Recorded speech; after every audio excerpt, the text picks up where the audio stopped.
Ukrainian special forces are entering Belgorod, Bryansk and Kursk. Russian war correspondents are howling. Governor Gladkov is having a meltdown. There is a total evacuation of women and children in the Belgorod region. No electricity, water or heat. Gladkov reports that the region is urgently being supplied with nearly 500 portable toilets. The Ukrainian armed forces are conducting counteroffensive operations. The SU is conducting assault operations in the Alexandrivska direction in the Gulipol region of the Zaporizhzhia region. Zaporizhzhia. Last week, Ukraine made its fastest advance on the battlefield in 2.5 years. The SU pushed back the Russians near 3 settlements in the Dnipropetrovsk region. The military commandant's office near St. Petersburg was blown up. The Ilsky oil refinery, the Metafrax chemical plant, and defense enterprises in Cheboksary. Putin is preparing for total mobilization, which is why he has shut down Telegram, and the FSB is cutting off communications by decision of the State Duma. War correspondents are howling that the front is collapsing. 5 Russian generals at once received an urgent warning from the FSB about liquidation. What is this? There's a mutiny in the Russian army. We'll discuss all of this with the well-known military analyst Roman Svitan. Roman Grigorievich, welcome. Thank you. I wish everyone good health. Today is February 18th, February 19th. Roman Grigorievich, what is happening in the Belgorod region in Bryansk, Kursk, and why are war correspondents there reporting that special forces are in the SUs? Perhaps they are entering the Belgorod, Bryansk, and Kursk regions and carrying out large-scale special operations. The Northern Front, we've been talking about this with you for a couple of years now. The direction is towards extremely frightened idiots. These are exactly those 3 regions towards Moscow. That's Kursk, Bryansk, and Belgorod. And this front is roughly along the borderline with our 3 regions, Kharkiv, Sumy, and Chernihiv. It's about 600 kilometers long. From Belarus to the Oskol, if we put it that way, to the Oskol River. Moreover, movement is happening in both directions. That is, naturally, our special forces are probing the Russian defenses at certain positions in the Kursk, Bryansk, and Belarusian regions. And the Russians, it's the same picture on their side. They are also trying to trample at least on our land. Then we see this both in the Sumy region and especially in the Kharkiv region lately. Why is Belgorod now cut off from logistics? This is very important for us. It's the army's rear area. The Russians are now trying to move, reinforcing towards Lipsy, towards Vilcha from Vovchansk. Naturally, of course, they are trying to resolve issues in the Kupiansk area. All of this is exactly so. The Belgorod region. It is important for us to stop the traffic, to stop the logistics, the supply of military equipment along this route. So naturally, all the energy infrastructure involved in railway transport is being destroyed. That is, these are thermal power plants, substations, traction stations. In other words, all the energy infrastructure needed to shut down the railway and everything related to the military, meaning strikes are carried out specifically on military targets. On the Russian side, in addition to military targets, there are also civilian facilities along the lines.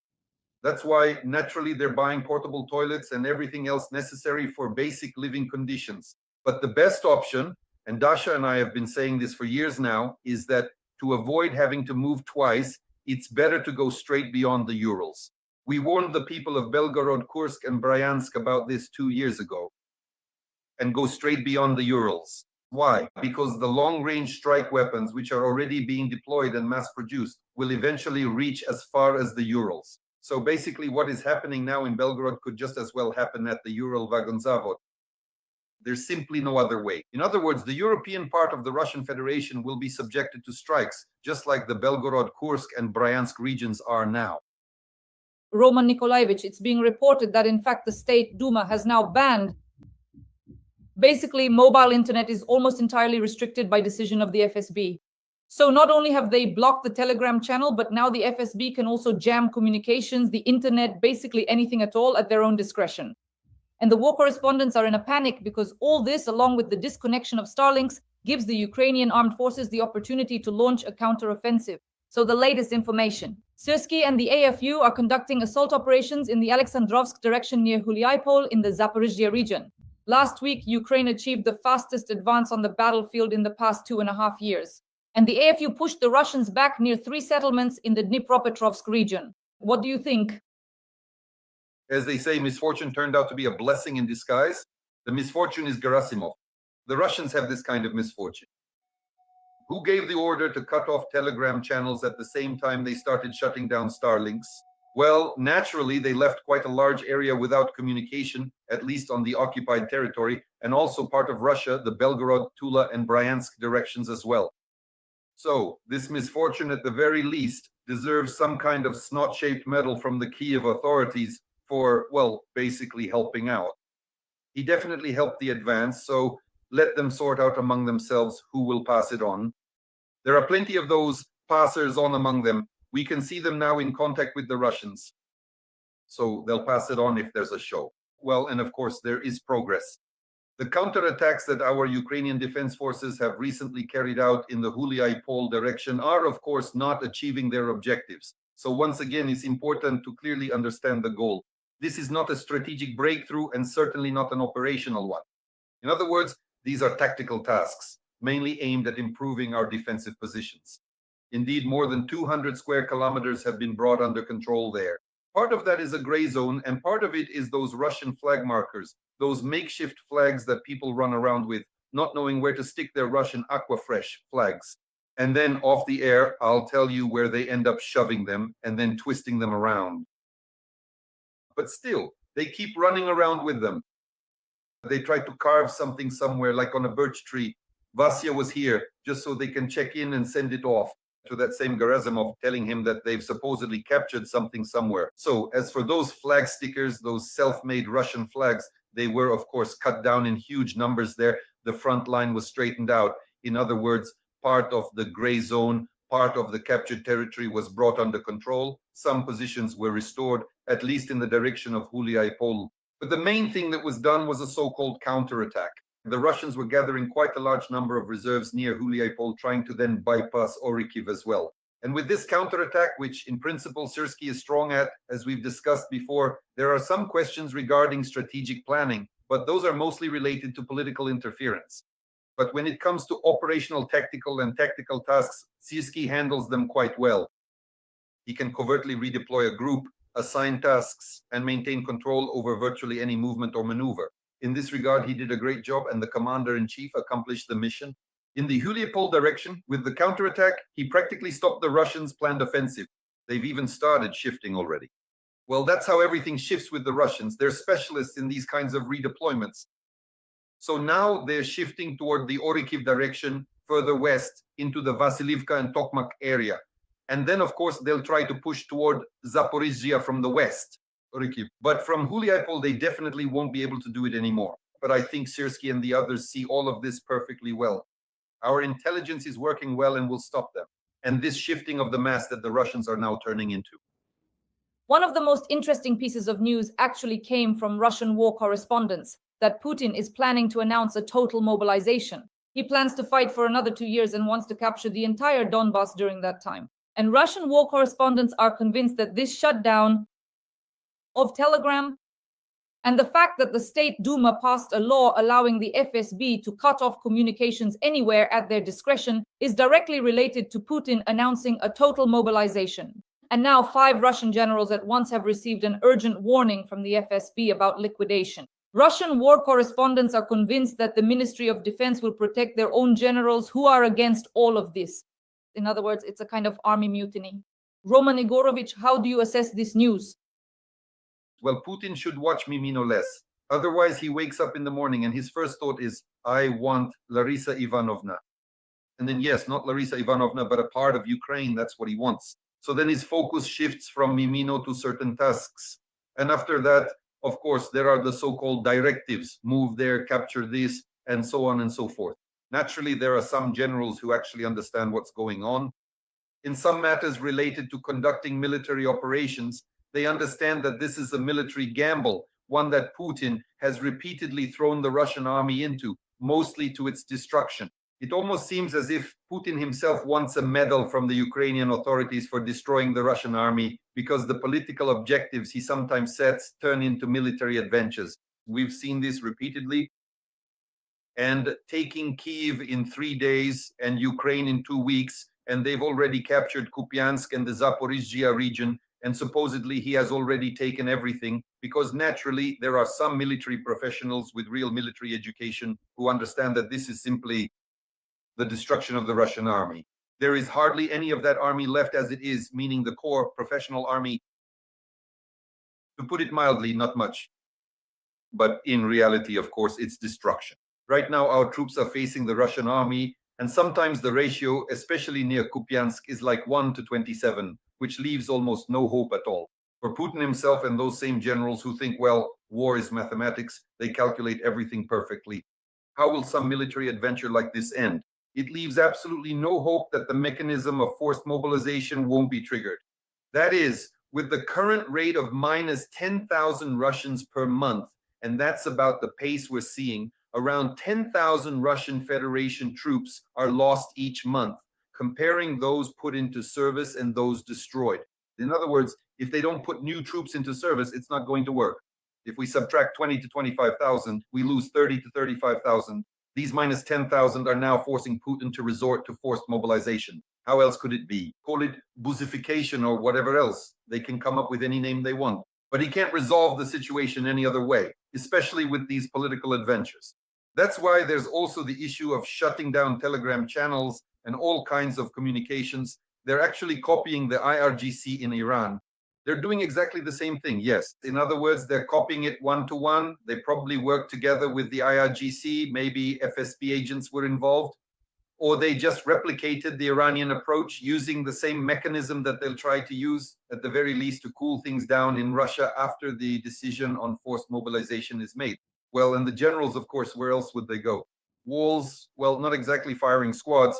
Their generals mostly end up jumping out of windows from the 5th floor and up for some reason on their own. That's how the FSB operates. They probably explain it over the phone or maybe spell it out in person, that it's better for him to jump himself. Otherwise, he'll be thrown out. That's why they jump themselves. Roman Igorovich, so this information that the FSB supposedly tells Russian generals that someone wants to eliminate them there, Ukraine, is it just a banal purge of generals by the Russian special services themselves? Well, of course, because they label it as an elimination and then carry out exactly that. They eliminate them, but blame everything on the Ukrainian special services. But the general understands perfectly well. If his own special service warns him that he'll be eliminated tomorrow, then he definitely will be eliminated. So these matters are no longer being resolved just by chance. This is pressure, psychological pressure, to influence decision-making, either to, for example, remove someone from the information flow, or on the contrary, to exclude them from decision-making at various levels. That's why the Russian KGB, well, this is their method, their signature, so to speak, and especially by highlighting certain things, sometimes generals of this kind are not just informed, but are simply thrown into the meat grinder with the main goal, perhaps not even to put pressure on the generals, but to set up, for example, our special services, as has happened more than once already. Comrade Gorky, there was an explosion in the building of the military commandant's office near St. Petersburg. It is reported that there are dead soldiers. As I understand it, this is the work of the Ukrainian armed forces. This is the work of those who care. How do you assess the fact that everyone is sharing this video of the destroyed building? Of course, those who care have played their part. There are a lot of methods. How do you blow something up? Especially something related to a military facility like this commandant's office or a military enlistment office. The 2nd and 3rd floors have been destroyed. 3 Russian guys have gone to Kobzon's concert at the very least. And to those who care, a deep bow of gratitude. So now we're not just speaking out of habit, but with real concern, as we have for several years. There really is serious internal resistance there. Wherever possible, of course, serious damage is being inflicted on Russian military facilities, which basically means any military facility, directly, or any energy or economic facility, at least any facility that currently provides the Russians with some profit, which is then redistributed to support their operations. Specifically those Russian federates whom we then have to, from the negative side. Just imagine what a chain this is. And so on both sides, people are working. On one side, the armed forces of Ukraine are taking things out of commission. And on the other side, concerned individuals are preventing this chain from starting up. Roman Lenin, is a mutiny possible in the Russian army? Because many war correspondents are reporting that Russian soldiers are currently dissatisfied with the actions of the authorities. The shutdown of Starlink, the shutdown of Telegram, the shutdown of communications. And now Russian soldiers have already written that they believe that, what? One of the indicators of internal struggle between the FSB and the military is the elimination of Russian generals. And these warnings, is a mutiny in the Russian army against the FSB and Putin possible? A mutiny in the Russian army is definitely impossible because almost the entire army is currently made up of contract soldiers. In other words, all these federates join for the big money. So what would they be rebelling against? Against the fact that they themselves came for the money. So that's definitely impossible. Why? Basically, one of the mechanisms is exactly this kind of recruitment, so-called, but of course with the help of a financial cushion, social benefits, and everything else that the Russian authorities provide to Russian recruits. That's why a pure mutiny is absolutely impossible. It was possible at one time, for example, in a private military company, but that's precisely a private military company that back then it was still connected to Prigozhin and they didn't receive any financial flows from the Ministry of Defense. At that time, they clashed with Shoigu, with Kuzhuvetovich, a staunch Russian, and naturally that's when this, well, I wouldn't call it a mutiny, but at least some kind of protest happened. After all, they never made it all the way. March, but not all the way. March, yes. They just took the wrong road, that's all. I mean, they could have asked, is it from Rostov to Moscow? It's inconvenient there. After all, the river blocks the way. You have to go from Smolensk, just like in the old days along the Smolensk road. Basically, that's how Napoleon went back then too, from west to east. In that case, you could actually reach Moscow without much trouble. If anyone needs to know the right way to move on Moscow, that's how you really do it. Of course, the army can support some kind of offensive in parallel with the same forces, the forces of resistance from the Caucasus as well.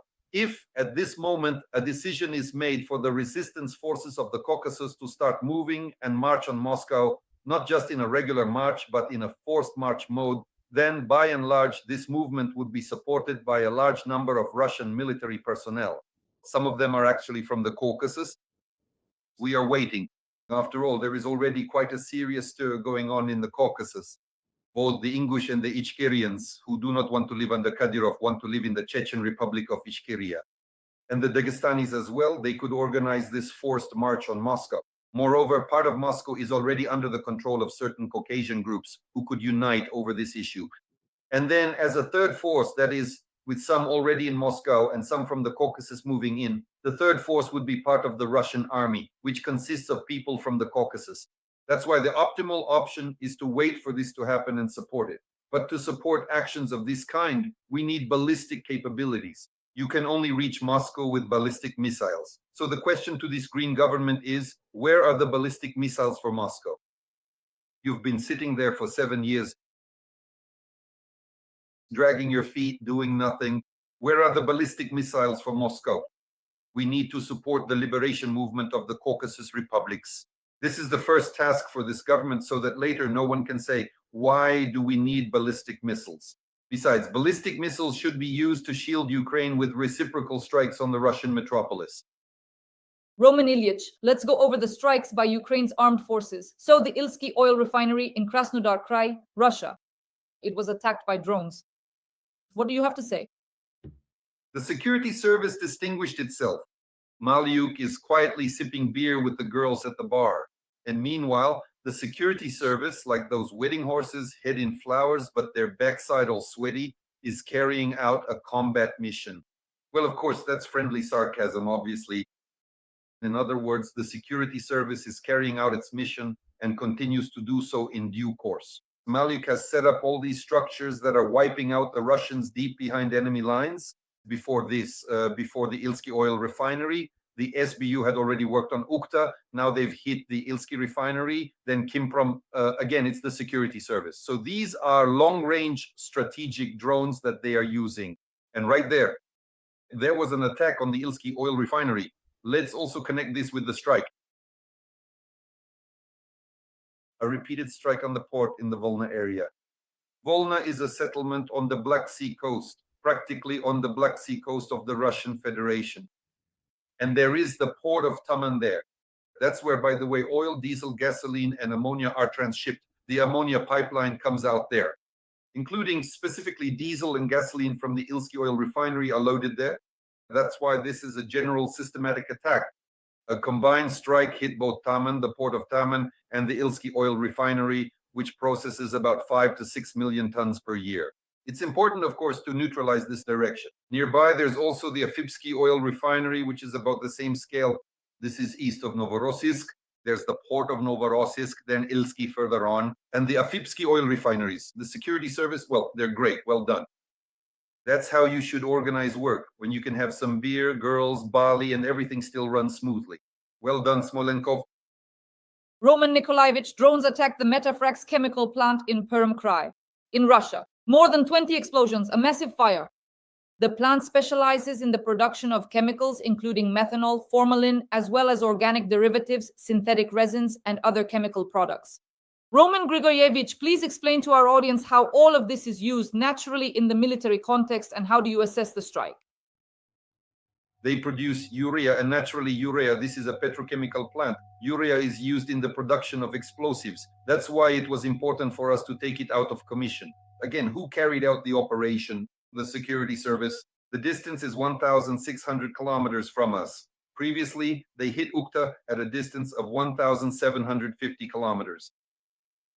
Perm is 1,600 kilometers away, so a certain amount of damage was inflicted. Again, this is the general direction. If anyone can read a map, it's to the northeast of Ukraine, toward the so-called Yamal Cross. The Yamal Cross, 17 gas pipelines converge at one point there, supplying almost all of Russia, plus the Power of Siberia pipeline goes to China. And in addition, there are certain mechanisms in place related to gas liquefaction, because it's exactly 3,000 kilometers to the Yamal Cross from there. So they've already covered 16 to 1,700 kilometers. There are 1,300 left, less than half remains. Well, knowing the security service, knowing how persistent they are with certain tasks, especially since Malyuk has been replaced. Now General Kamara is in charge. He's also one of ours, very pro-Ukrainian. And Kazakh, who, if he takes something on, will definitely see it through. So all these actions we're discussing now are already under the command, naturally, of General Kamara, who took over leadership and, in principle, restored the security services operations behind enemy lines. And this is actually one of the main tasks of the SPU outside our territory, specifically working on the economy of the neighboring enemy state, which is basically what they have distinguished themselves with now. Good job, guys, especially since they're probably being assisted by the Foreign Intelligence Service, Special Operations Forces, and the main intelligence directorate. We have a fairly large intelligence community that can finish the job if given the order, or if their hands aren't tied, as sometimes happens, they could practically destroy the Russian economy, which would ultimately lead to the collapse of the Russian state. Roman Nikolaevich, a defense enterprise was attacked in Cheboksary. Residents of Cheboksary are reporting an attack on the NIR Progress facility. It seems to me that it has already been attacked many times. This is a facility that produces antenna successors for satellite systems, as well as Comet-type modules used in Shahed kamikaze drones. They say, for example, Shahed type, as well as in missiles for the Iskander-M complexes, Kaliber, and OMPC modules for aerial bombs. Am I right in saying that this will have an impact? It's such a powerful plant and probably a serious blow. Geran Shahed. In Iran. Geran. These are Russian Chinese. That's all. For some reason, everyone writes Shahed. I'm just quoting, but every time I look at analytics, for some reason, everyone uses the term Shahed and not Geran. I don't know why. I'm not military, but that's a quote. Well, let me tell you why. Because they use the Russian Chinese Geran. And what is Geran?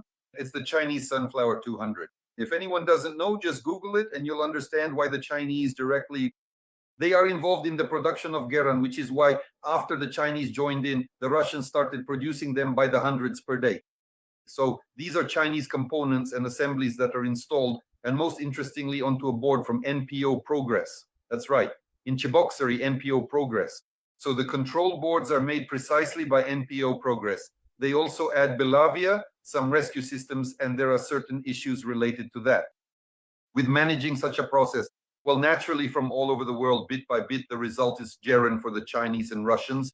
And why Shahed? Yes, because it's a concept.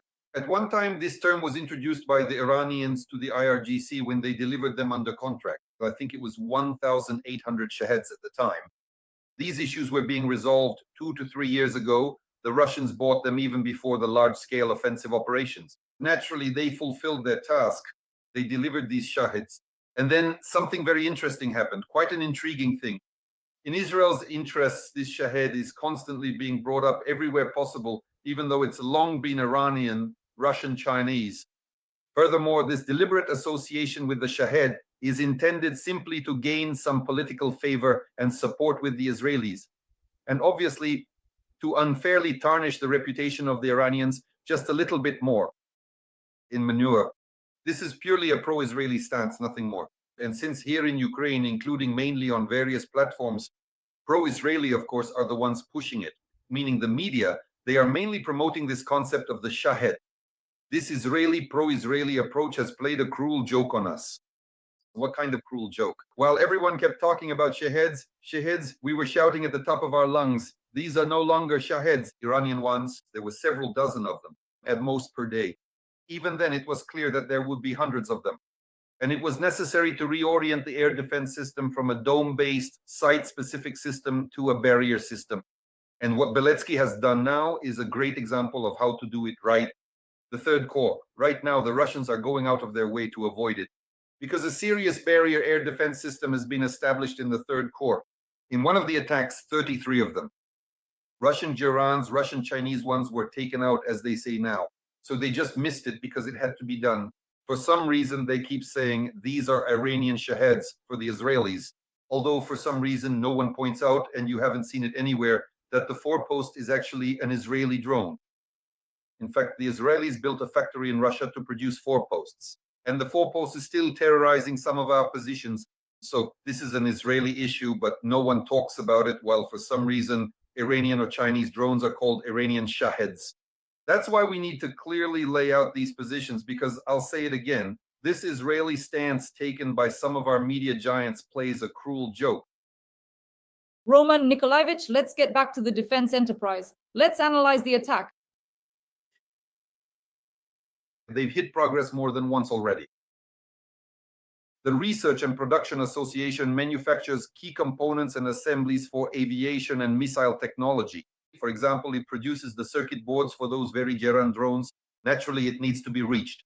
The question is simply about destroying it, say, with those same drones. Well, drones won't cause serious damage to a military enterprise, no matter how we feel about it. You can go there 1,000 times generating an information flow. That drones flew nearby, that they damaged some buildings or something else. A drone won't stop a military enterprise. A military enterprise can only be stopped by a ballistic or cruise missile with a warhead, somewhere around half a ton, tandem, and not just one missile. It has to be dozens of missiles, because back in the day, military enterprises were built with certain positions specifically to protect against a nuclear strike. Because here you need a tandem charge, a concrete piercing bunker busting one, so-called, in order to break through underground levels down to the 3rd or 4th floor at a minimum. Because what can a drone do? A drone can be sent to an oil refinery. Because an oil refinery practically wants to catch fire on its own, you just need to bring a match. So in this sense, a drone can do the job. You can send a drone to the Yamal Cross, because there too, if you blow up the gas, well, it will burn, and there will be such a bonfire that half of Russia will gather there for a free warm-up. Well, that's where you need to send it, because each means of destruction should correspond to the capability to destroy the enemy's target, so to speak. We won't be able to destroy it with drones, a military facility. To sum up, the SBU struck the Taman-Naftogaz oil terminal. We discussed this, the USSR fighters in occupied Crimea. They struck the storage site of the Iskander operational tactical missile system. There were powerful explosions there. Also in Crimea, a Ka-27 multi-purpose shipborne helicopter was hit. Roman Yegorievich, what can you say about these strikes on the Ka-27 and the storage of the Iskander operational tactical missile system in occupied Crimea? It was quite difficult to get to the Iskander. That is, our special operators carried out a rather large-scale operation. First of all, in terms of reconnaissance, additional reconnaissance, and adjustment. They completed the combat mission, most likely using operational drones, because the video shows direct control by the operator. The same situation applies to the Ka-27. The Ka-27, we talked about this before, they have 4 of them, the Russians do. It's an anti-submarine helicopter. 4 units, they have them at this location. Last year, GAR took out 2 of them. Now, Special Operations Forces have just taken out another one, so there's 1 left. Why are they being hunted? Because this anti-submarine helicopter, a Coaxial one, can track and destroy targets. It's equipped with torpedoes and depth charges, and it can destroy underwater unmanned vehicles. In other words, it's an anti-submarine vessel capable of taking out so-called mini-submarines. And our own security service, if you remember, in Novorossiysk, took out a Varshavyanka-class submarine using just such an underwater, or at least semi-submersible, unmanned vehicle. And this is important in order to continue carrying out missions to destroy Russian Black Sea Fleet ships.